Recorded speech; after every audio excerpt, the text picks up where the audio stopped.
prier debout et prier assis. Cet enseignement exposera le fait de prier debout ou de prier assis.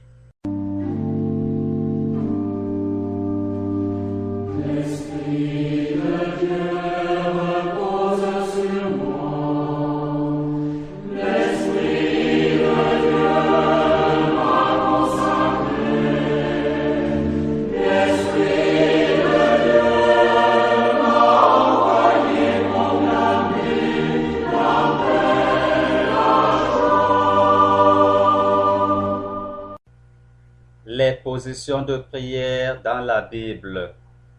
Explication et usage.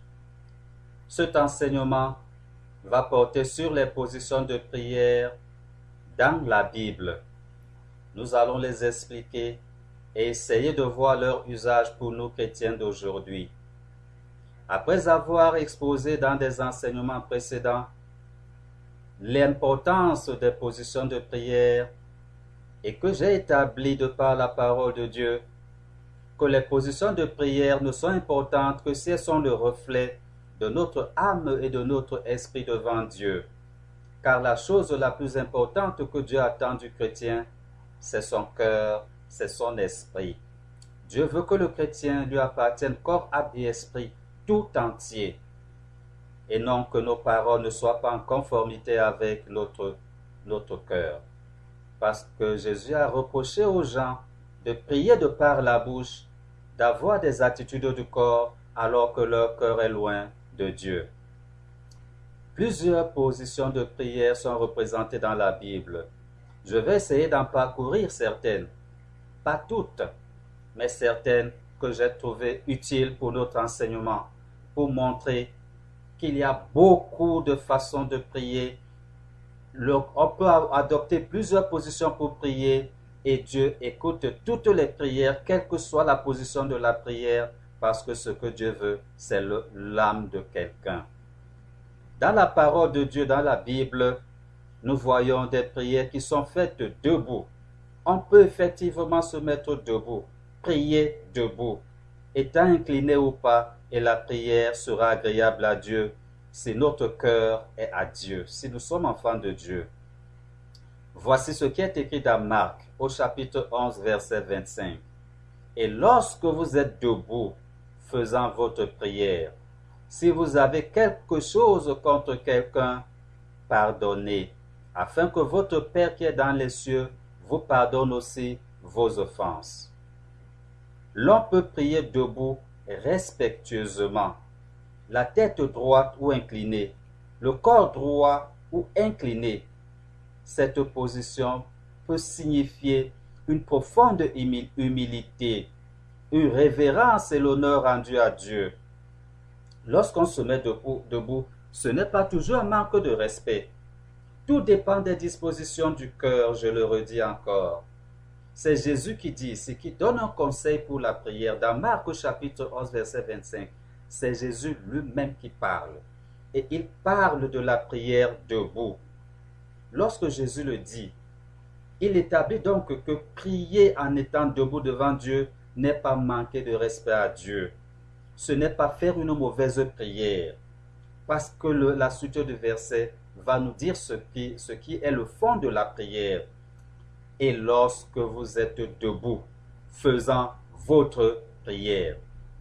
Jésus établit ici que lorsqu'on veut prier, on peut très bien se mettre debout, puisque c'est lui qui parle. Et il donne une disposition de la prière. Mais seulement, Jésus ne s'arrête pas à la position du corps, à ce qui est vu de l'extérieur. Ce n'est pas ça qui intéresse d'abord Jésus. Jésus dit, si vous avez quelque chose contre quelqu'un, pardonnez, afin que votre Père qui est dans les cieux vous pardonne aussi vos offenses. L'intérêt de la prière, c'est que nous soyons agréables à Dieu. C'est de pouvoir parler avec Dieu, c'est de pouvoir communiquer avec Dieu, c'est pouvoir nous lier à Dieu. Jésus dit donc que tout cela se passe dans le cœur et non dans le corps. Le corps ne sera qu'un reflet de ce qui est à l'intérieur de nous. La bouche même ne dira que ce qui est à l'intérieur de nous, car la bouche ne parle que de l'abondance du cœur. Jésus a reproché aux gens de son époque de parler de leur bouche, mais que cela ne vienne pas du cœur. D'avoir des attitudes extérieures hypocrites, mais cela ne venait pas d'un cœur sincère devant Dieu. Ce que Dieu veut, c'est notre cœur. Si vous avez quelque chose contre quelqu'un, pardonnez, afin que votre Père qui est dans les cieux vous pardonne aussi vos offenses. Il est inutile de marcher à genoux sur des pierres, écorcher ses genoux, écorcher ses pieds et croire que par cela Dieu va nous exaucer et que nous serons agréables avec Dieu. L'expression du corps ne vaut rien si l'expression de l'esprit n'a pas précédé. L'expression du corps ne vaut absolument rien devant Dieu si l'expression de l'esprit devant Dieu n'a pas précédé l'attitude de notre corps. Mais les chrétiens pensent parfois que c'est en suivant les préceptes humains. On t'a dit, pour prier, il faut adopter telle position. Et nous croyons parfois que parce que nous avons fait ce que notre groupe religieux nous a demandé de faire, alors notre prière est agréable devant Dieu, alors nous sommes enfants de Dieu. Ce n'est pas vrai du tout. Tous ces préceptes-là, si nous ne vivons pas les préceptes que nous avons reçus, tout cela ne sert qu'à la satisfaction de la chair. Nous voyons dans ce verset que Jésus établit que l'on peut très bien prier debout et être exaucé par Dieu si notre cœur est pur devant Dieu. La prière debout, que nous soyons droits debout, que nous soyons inclinés, marque une profonde humilité devant Dieu, marque même une adoration devant Dieu, marque l'honneur que nous rendons à Dieu. Se mettre debout et immobile est un acte de consécration à Dieu. C'est un moment de recueillement. Ce moment de recueillement-là montre que nous nous abaissons devant Dieu. De l'humilité. Nous reconnaissons que Dieu est tout et que nous devons tout lui offrir, notre corps, notre âme et notre esprit. C'est pourquoi nous entrons en recueillement en nous mettant debout. Si notre âme et notre esprit sont liés à Dieu, si notre âme et notre esprit sont dominés par l'Esprit de Dieu, alors lorsque nous prenons ce moment de recueillement, de reconnaissance, d'adoration, notre corps est en train d'adorer Dieu. Quand on se met debout pour prier, notre âme exprime un sentiment d'humilité, de profond respect et de considération envers Dieu. En arrêtant momentanément ce que nous faisions, en arrêtant tout mouvement et en restant immobile, notre âme manifeste à travers le corps une attitude qui marque la conscience d'être en présence de Dieu et que c'est la chose la plus importante qui mérite que toutes les autres choses terrestres soient d'abord arrêtées. Le privilège que nous avons, nous, de nous retrouver en relation avec Dieu le Père Tout-Puissant, ce privilège-là, nous l'exprimons dans une attitude de recueillement. Nous arrêtons toutes choses. Nous nous mettons à l'écart de toutes choses pour accorder à Dieu la plénitude de tout. L'on peut prier en étant debout, en se frappant la poitrine. Dans la Bible, nous voyons aussi quelqu'un qui prie debout en se frappant la poitrine. Luc au chapitre 18, du verset 10 au verset 14, il est écrit: Deux hommes montèrent au temple pour prier. L'un était pharisien et l'autre publicain. Le pharisien, debout, priait ainsi en lui-même: Ô Dieu, je te rends grâce de ce que je ne suis pas comme le reste des hommes, qui sont ravisseurs injustes, adultères, ou même comme ce publicain. Je jeûne 2 fois la semaine, je donne la dîme de tous mes revenus. Le publicain, se tenant à distance, n'osait même pas lever les yeux vers le ciel, mais il se frappait la poitrine en disant: Ô Dieu, sois apaisé envers moi qui suis un pécheur. Je vous le dis, celui-ci descendit de sa maison justifié plutôt que l'autre. Car quiconque s'élève sera abaissé et qui s'abaisse sera élevé. Ici, la personne dont la prière a été agréée est debout et se frappant la poitrine. L'on peut très bien prier dans la prière, dans la position que l'Esprit de Dieu nous indiquera. Ces deux personnes dans le temple sont debout. Ces deux personnes se sont déplacées pour aller au temple. Mais aujourd'hui, avec Jésus, nous n'avons pas besoin de nous déplacer. Le temple que Dieu veut, c'est notre cœur. Et c'est là que Dieu veut y établir sa demeure. Le publicain se tenant à distance n'osa même pas lever les yeux au ciel, mais il se frappait la poitrine. Le publicain se frappait la poitrine en acte de contrition. Pourquoi se frappait-il la poitrine? C'était un acte de contrition. C'est parce que son âme était tellement abattue devant Dieu, implorant la miséricorde de Dieu, que sa main s'est trouvée à frapper la poitrine en reconnaissance qu'il est pécheur. C'est son âme qui lui imposait de le faire.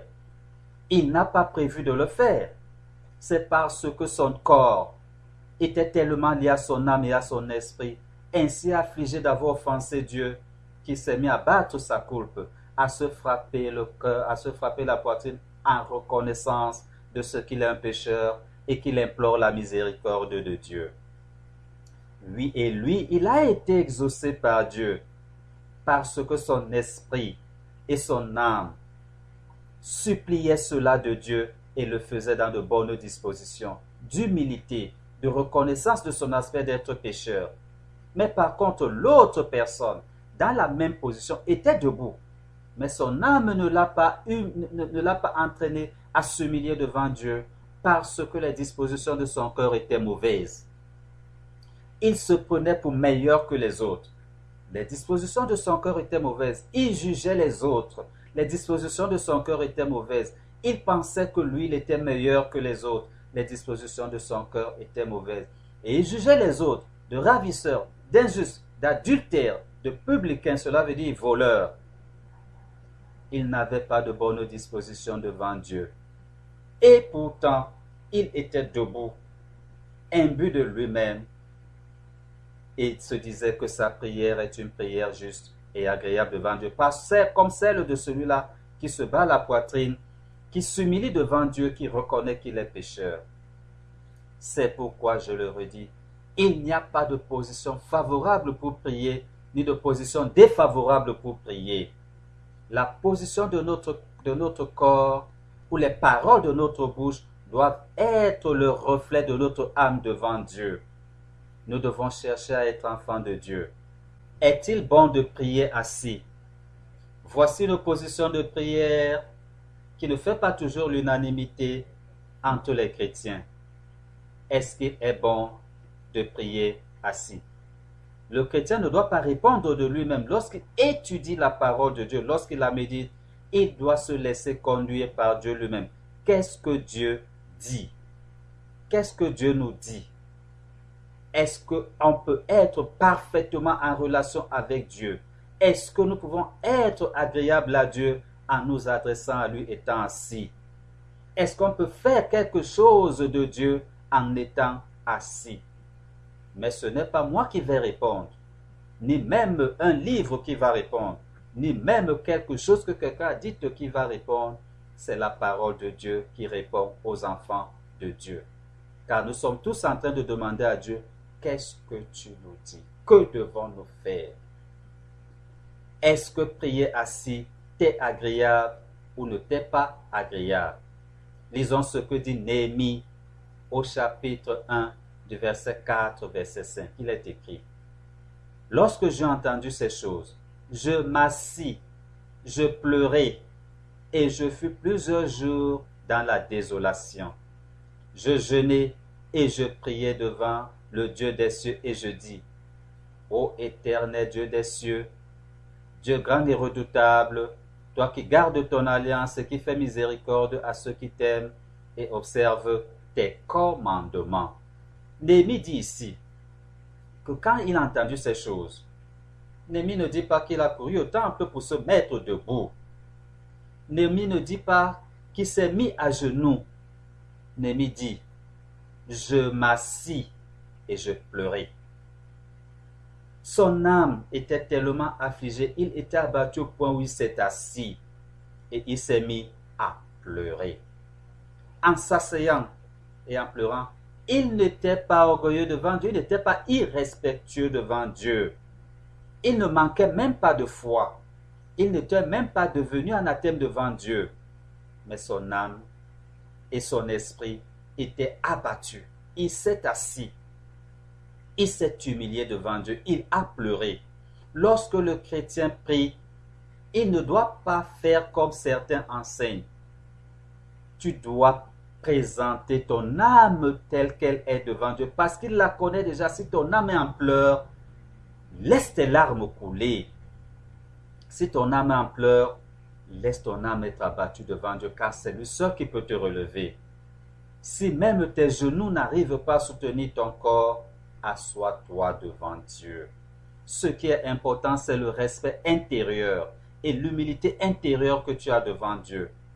Et Jérémie continue en disant, « Et je fus plusieurs jours dans la désolation. » Il était abattu au plus profond de lui-même. Mais il ne s'est pas arrêté là. Il ne s'est pas arrêté là. Il dit, « Je jeûnais et je priais devant le Dieu des cieux. » Je jeûnais et je priais devant le Dieu des cieux.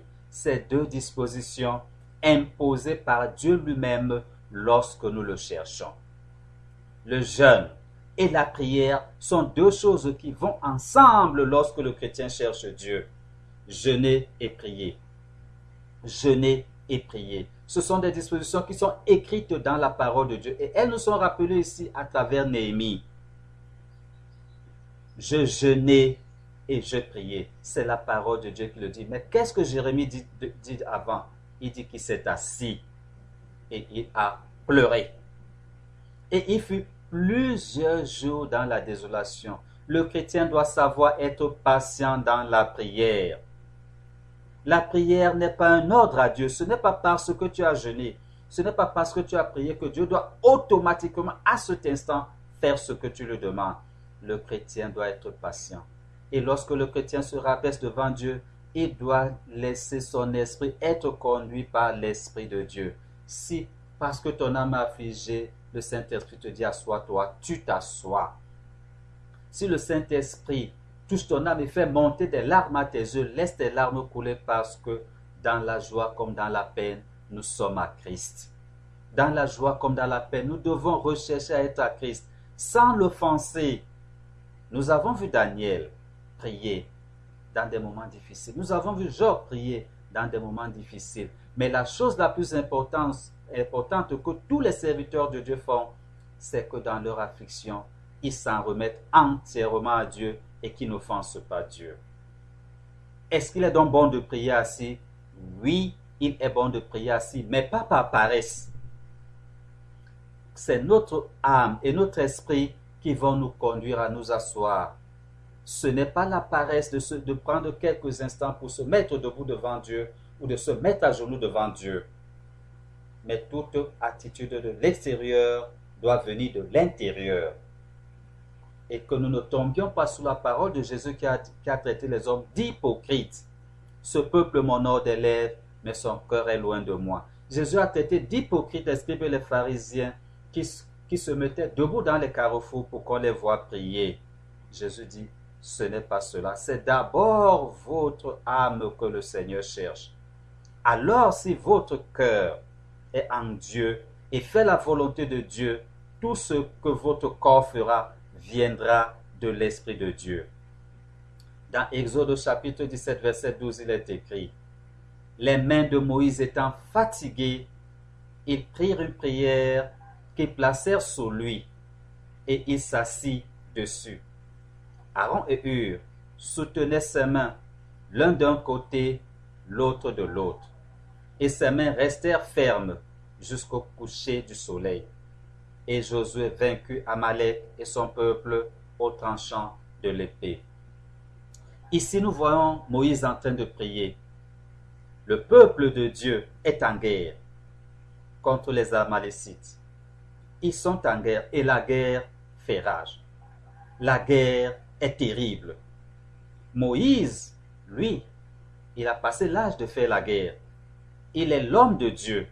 Il doit prier pour implorer l'assistance de Dieu. C'est la même chose que nous aussi nous vivons aujourd'hui. Nous vivons dans une guerre contre la puissance des ténèbres. Nous avons des ennemis tant visibles qu'invisibles qui ne veulent que nous détruire. De la même manière que la guerre ici, lorsque le peuple de Dieu était dans le désert, Josué est en train de batailler. Les hommes tombent à gauche et à droite. Même le peuple de Dieu avait des pertes. Mais Moïse plutôt priait Dieu. Et il a prié toute la journée. Les chrétiens doivent savoir être persévérants devant Dieu, même si les événements ne leur sont pas favorables. Il ne faut pas seulement prier lorsque c'est bien, lorsque nous sommes contents, lorsque nous sommes dans la joie. Mais il faut aussi prier lorsque c'est difficile.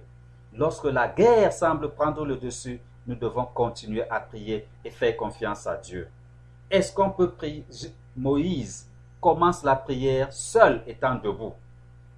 Moïse commence la prière au lever du jour. Il prie étant sur ses propres jambes. Il étend les mains au ciel. Moïse prie en étendant les mains au ciel. Et la guerre se passe dans la vallée. Le peuple est en train de lutter. C'est la guerre. Leurs ennemis leur portent des coups. Eux aussi portent des coups à leurs ennemis. De temps en temps, l'ennemi prend le dessus. De temps en temps, les Israélites prennent le dessus. La journée s'avance et la guerre ne finit pas. Moïse est fatigué. Lui qui a commencé la prière dans de bonnes dispositions du corps. Ce n'est pas l'âme et l'esprit de Moïse qui sont fatigués, mais c'est le corps de Moïse qui est fatigué. Parce que la prière engage l'être tout entier, le corps, l'âme et l'esprit. Jésus dit, priez afin de ne pas tomber dans la tentation. L'esprit est bien disposé, mais le corps est faible. Nos corps sont faibles. Moïse a déjà passé toute la journée à prier et il est fatigué, très fatigué. Il a poussé son corps jusqu'aux extrêmes limites. Nous aussi, parfois, nous n'avons pas la force de nous tenir debout pour prier. Nous aussi, nous n'avons plus la force parfois de nous mettre même à genoux pour prier.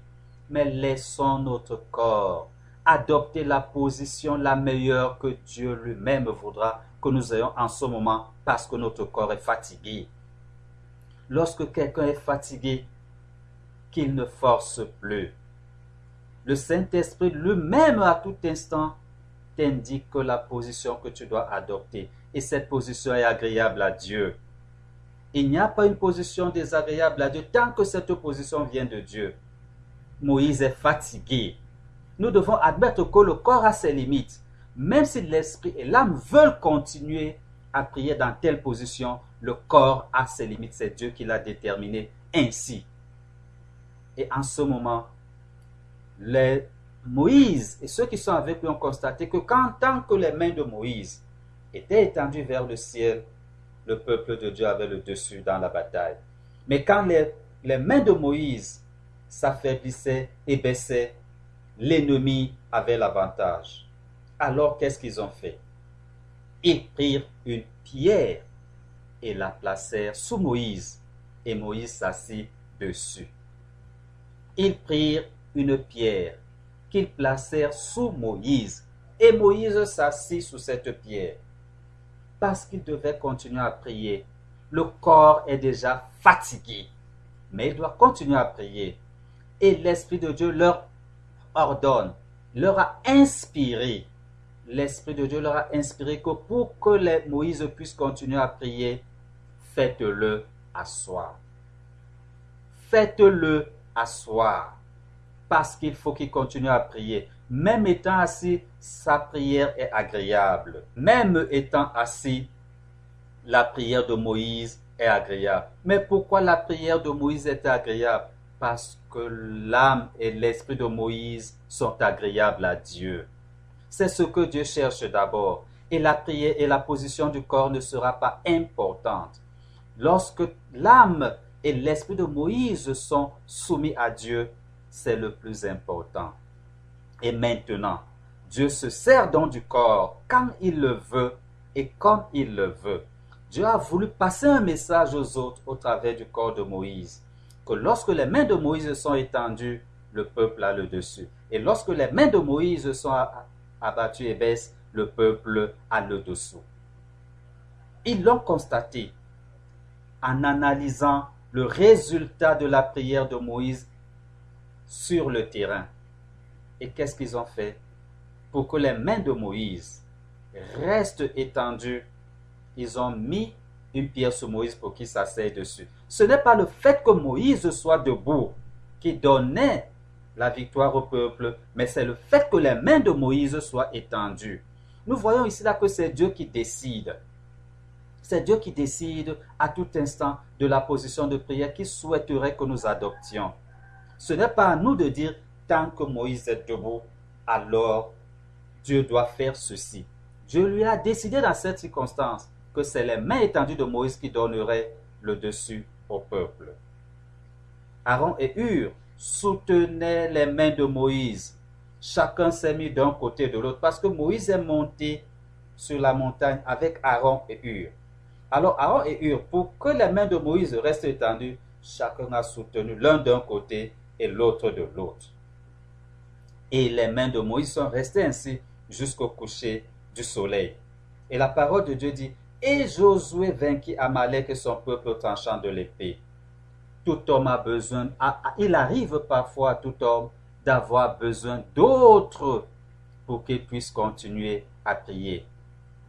Qui que ce soit, ici c'est Moïse. Moïse a eu besoin de Aaron et de Hur pour l'aider dans la prière. Nous avons aussi besoin parfois d'autres personnes pour nous aider à avancer dans la prière. Nous ne devons pas croire que nous sommes des super hommes. Chacun a ses limites. Mais dans nos limites, Dieu met d'autres personnes avec nous pour que ces personnes nous soutiennent. Ici, c'est Aaron et Hur qui ont été choisis pour aider Moïse à prier. Si Aaron et Hur n'avaient pas été là, Moïse ne pouvait pas supporter parce que les limites de son corps étaient déjà dépassées. Tirons donc enseignement de ce texte pour comprendre que ce n'est pas le corps ni les paroles que nous allons dire qui sont importantes, mais c'est le fait que nous marchions en enfants de Dieu à tout instant. Nous devons aussi être humbles, ne pas laisser l'orgueil nous prendre le dessus et croire que nous n'avons pas besoin des autres. Nous aussi, nous avons souvent besoin des autres pour prier et être victorieux. Notre victoire dépend souvent de comment nous savons nous mettre ensemble pour marcher en enfant de Dieu. Comment nous nous mettons ensemble pour faire la chose de Dieu. Josué se battait et ne priait pas. Pendant que Josué et les militaires israélites se battaient, ils ne priaient pas. Ils étaient préoccupés à livrer bataille. C'est Moïse qui priait, aidé de ceux qui étaient avec lui. Donc nous devons savoir que la victoire de quelqu'un dans un domaine bien précis ne dépend pas toujours de lui seul. Tu ne gagneras pas la victoire parce que toi, tu es celui qui connaît le plus prier, toi, tu es celui qui connaît le plus combattre, toi, tu es celui qui est le plus dynamique, toi, tu es celui qui est le plus proche de Dieu. Dans ce verset de Exode au chapitre 17, verset 12, Moïse est dépassé, son corps ne tient plus. Et si ses mains baissent, le peuple sera détruit et les ennemis monteront jusque là où Moïse est pour le tuer aussi. Nous devons donc savoir nous mettre ensemble en enfants de Dieu, chacun amenant ce que Dieu lui a donné. Aaron et Hur avaient la fraîcheur physique, mais ils n'avaient pas la spiritualité de Moïse, ils n'avaient pas l'esprit de Moïse, mais ils avaient la fraîcheur physique pour soutenir Moïse. Moïse avait l'esprit de Dieu en lui, mais le corps physique ne tenait plus. Chacun de nous a un rôle à jouer dans le salut de l'humanité. Chacun de nous a un rôle à jouer dans le bonheur de l'autre. Chacun de nous a un rôle à jouer dans le salut de l'autre. À la question donc de savoir, est-ce qu'on peut prier assis et cette prière est agréable à Dieu? La réponse est oui. La réponse est oui. On peut très bien prier assis, dans le recueillement le plus profond, dans la soumission la plus profonde à Dieu, et notre prière est agréable à Dieu. Il y a beaucoup d'autres versets qui vont montrer comment des hommes de Dieu ont prié, étant assis, et leur prière a été agréable à Dieu. Cet enseignement biblique a été dispensé par Lolo Jacques. Retrouve nos publications et leur version texte sur notre site internet www.foietverité.org. Abonne-toi pour recevoir nos publications dès leur sortie.